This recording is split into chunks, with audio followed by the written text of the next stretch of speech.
जय हिंद दोस्तों, स्वागत है आपका बैंकर्स एकेडमी में। आज हम लोग बात करेंगे बैंकिंग एग्जामिनेशन के बारे में और अदर कम्पिटिटिव एग्जामिनेशन के बारे में। बैंकिंग एग्जामिनेशन में एक लिमिटेड सब्जेक्ट होता है, जबकि अदर कम्पिटिटिव एग्जामिनेशन में थोड़े से बहुत ज़्यादा सब्जेक्ट होते हैं। बैंकिंग एग्जामिनेशन में हम अच्छा स्कोर किस तरीके से गेन कर पाएंगे, आज हम लोग बात करेंगे इसके ऊपर।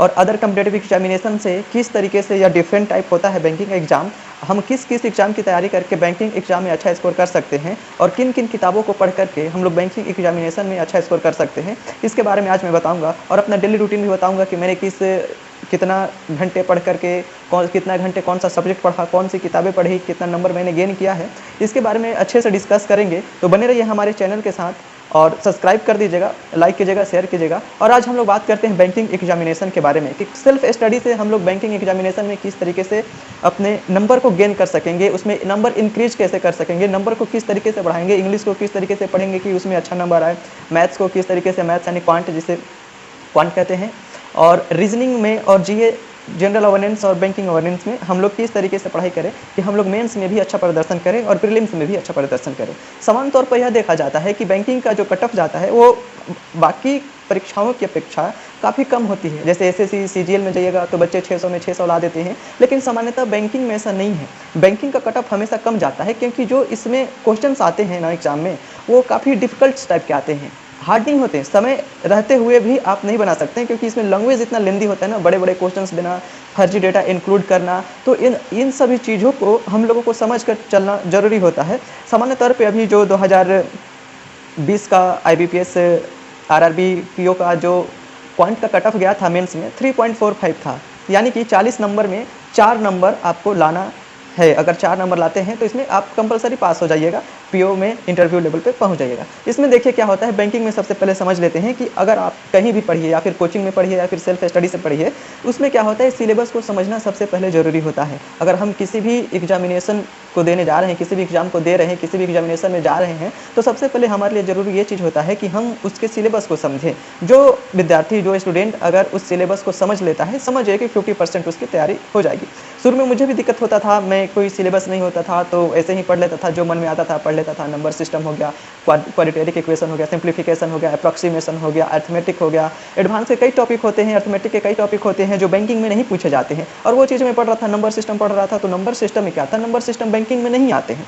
तो हमें सबसे पहले ज़रूरी चीज़ ये होती है कि हमें सिलेबस की समझ होनी चाहिए, सिलेबस हमारे पास होना चाहिए। अब सिलेबस के अंदर कौन सी टॉपिक आती है उसके बारे में हमें जानकारी होनी चाहिए। आजकल इंटरनेट का ज़माना है, तो क्या होता है कि इंटरनेट पे भी आप सिलेबस डाउनलोड कर सकते हैं। और रही बात सेल्फ स्टडी के बारे में कि कोचिंग करें कि सेल्फ स्टडी से करें, तो देखिए मेरा जहाँ तक एक्सपीरियंस रहा है, मेरा पर्सनल एक्सपीरियंस है, मैं किसी भी कोचिंग संस्था से नहीं जुड़ा हूँ, मैं खुद से सेल्फ स्टडी से करता हूँ। और खुद किस तरीके से मैं कितने घंटे कौन से सब्जेक्ट पढ़ता हूँ, इसके बारे में आज बात करेंगे। देखिए मेरा जो डेली का रूटीन होता है, डेली में मतलब कि 7 दिन का एक सप्ताह होता है, तो जिसमें मैं 2 दिन इंग्लिश, 2 दिन रीजनिंग और 2 दिन मैथ पढ़ता हूँ, और एक दिन जो रहता है उसमें रिवीजन करता हूँ, और थोड़ा बहुत समय मिलता है तो जीके और बैंकिंग अवेयरनेस के क्वेश्चन को देख सकता हूँ। देखिए अगर आप सेल्फ स्टडी से पढ़िएगा ना, तो सेल्फ स्टडी में क्या होता है कि शुरू में थोड़ी सी कठिनाइयाँ आएंगी, लेकिन धीरे धीरे क्या होता है कि जैसे जैसे आपको समझ में आने लगेगा तो उन सब चीज़ों को आपका बेसिक कंसेप्ट क्लियर हो जाएगा।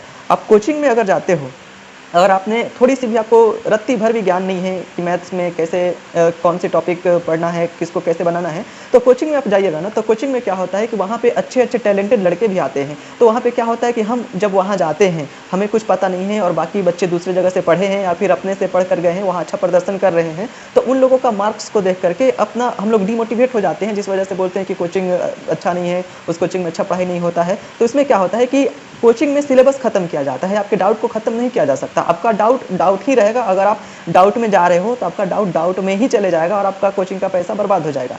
कोचिंग में क्या होता है कि जो स्टूडेंट, जो बंदा पढ़ने में अच्छा है, उसके ऊपर ही शिक्षकों का ध्यान होता है, क्योंकि उनको लिमिटेड सिलेबस पढ़ाने हैं और उनको 4 महीने 5 महीने टारगेट बैच है, और टारगेट बैच को 5 महीने में ख़त्म करना है। और टारगेट बैच में जा कर के आप उनसे डाउट पूछिएगा तो यकीनन हो सकता है कि एक दिन डाउट आपका क्लियर करे, 2 दिन करे, 3 दिन करे, लेकिन डेली डाउट पूछिएगा तो क्या होता है कि सिलेबस उनका पीछे हो जाएगा। और वो सिलेबस क्या होता है कि सिलेबस एक लिमिटेड रहता है कि मुझे 5 महीने में सिलेबस खत्म कर देने हैं।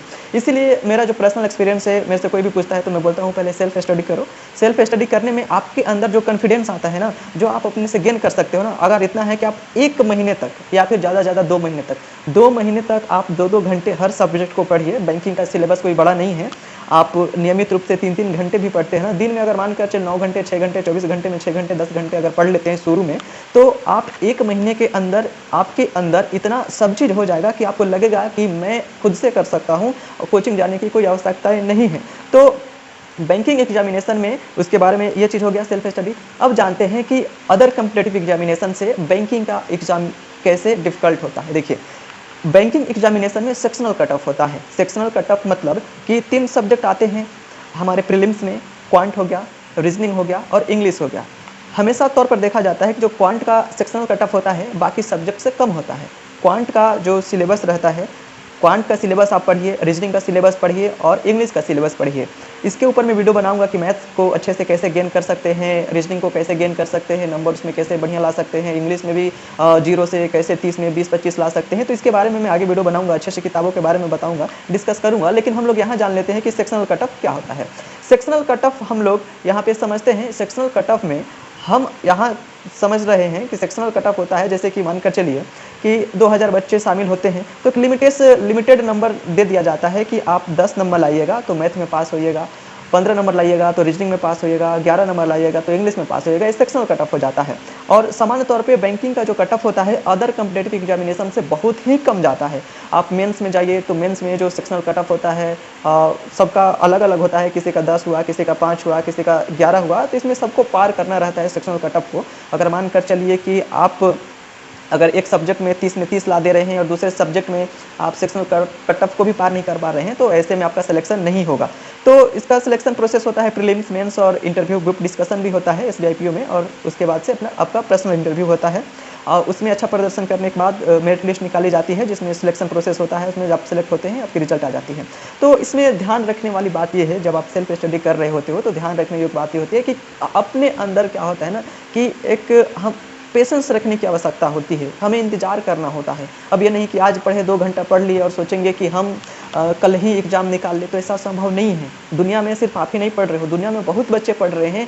एक सीट के पीछे लाखों बच्चे जा रहे हैं, तो किस कदर वो पढ़ाई कर रहे होंगे उस कदर हमें भी पढ़ना होगा। हम कोचिंग में तब जाएंगे जब हमारा बेसिक क्लियर हो जाए, तब हमें कोचिंग में जाएंगे तो हमें बेनिफिट्स होगा। नहीं तो बाकी मतलब बोला ना कि आपका मतलब कि उसमें डाउट है तो डाउट में ही चले जाएगा।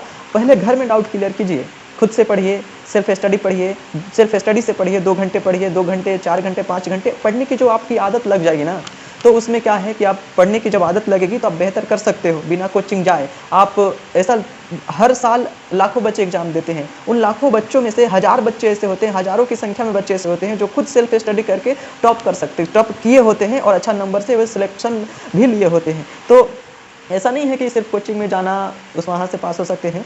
कोचिंग में तभी जाइए, मैं ये नहीं बोल रहा हूँ कि आप कोचिंग मत जाइए। कोचिंग में तभी जाइए जब आपके पास बेसिक हो, क्योंकि कोचिंग में जोड़ घटाव गुना भाग तो सिखाएंगे नहीं, जो सिलेबस में है उन्हीं को पढ़ाएंगे और सिलेबस के बाहर है उनको तो छुएंगे भी नहीं। तो मेरा अनुमान और मेरा एक्सपीरियंस है, पर्सनल एक्सपीरियंस है कि खुद से पढ़िए, पहले डाउट क्लियर कीजिए अपना। यहाँ रह करके आप 4 महीने पढ़िए, निश्चित रूप से आप 4 महीने पढ़िए। दुनिया में किसी भी कॉम्पिटिटिव एग्जामिनेशन की तैयारी कर रहे हो, सिर्फ सिविल सर्विसेज को छोड़ करके, UPSC छोड़ करके और PCS छोड़ करके, बाकी SSC, CHSL, MTS और उसके बाद CGL, बैंकिंग चाहे SBI की हो, चाहे IBPS हो, IBPS RRB हो, SO हो, रेलवे हो, LIC हो, किसी की भी आप एग्जामिनेशन की तैयारी करो, आप 4 महीने घर पर पढ़िए। 4 महीने बात है, देखिए 4 महीने आप घर में पढ़ते हैं, खुद से सेल्फ स्टडी करते हैं, तो यकीन मानिए मेरे दोस्त आपको कोचिंग जाने की कोई ज़रूरत नहीं पड़ेगी। और यहाँ पे सबसे बड़ी बात है, सबसे पहले सिलेबस को समझिए। अगर आप सिलेबस को समझ ले रहे हैं तो आप 50% तैयारी पहले ही कर ले रहे हैं। तो सबसे पहले कुछ किताबें हैं, जैसे मैं बात करूँ क्वेश्चंस बैंक की, तो एक चीज़ बता दे रहा हूँ, अरिहंत की बुक है, अरिहंत की बुक है जिसमें से 30 प्रैक्टिस सेट दिए हैं। यहाँ पे उल्टा दिख रहा होगा, 30 प्रैक्टिस सेट दिए हैं, अरिहंत के है। SBI PO में जो प्रीलिम्स में जो क्वेश्चंस पूछे जाते हैं उसमें उसी का मतलब कि किताब है और आप खरीद सकते हैं मार्केट में, ये अवेलेबल हर दुकान में मिल जाता है। और इसका जो प्राइस है वह 280 रुपया है, इसमें डिस्काउंट करके 250 रुपये में भी दे सकता है। इसमें आपको प्रीवियस ईयर के क्वेश्चंस भी दिए जाएंगे जो मेमोरी बेस्ड रहते हैं। और एक डाउट है और एक क्लियर मैं कर देता हूँ, देखिए बैंकिंग में जो क्वेश्चन सेट किए जाते हैं ना, बैंकिंग अपना क्वेश्चन कभी बाहर नहीं देता है।